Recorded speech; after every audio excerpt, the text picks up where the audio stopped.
High বন্ধুরা, আমি শ্রাবন্তী আরেকটি মিনি ব্লগে তোমাদের স্বাগত। দুদিন খুব গরম পড়েছে, তাই ভাবলাম একটু দই বানাবো। আর একটু ওই একটা আমুলের 250 দই এনেছিলাম ওই 18 টাকা দিয়ে। তো সেটা একটু দুধটা গরম করে একটু দইতে দিলাম, দই বসিয়ে দিলাম। আর এই দইটা বসাচ্ছি একদম সনাতনী পদ্ধতিতে, 10 থেকে 15 মিনিটের মধ্যে রেডি হয়ে যাবে। গ্যাসের আঁচে করবো।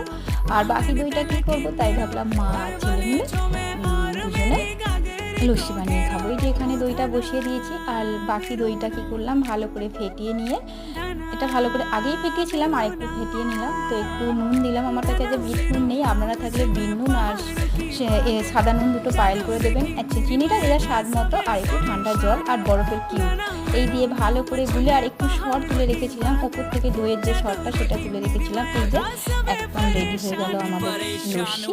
তো গরমে খেয়ে নাও, আর কেমন ভিডিওটা লাগলো অবশ্যই জানিও। টাটা।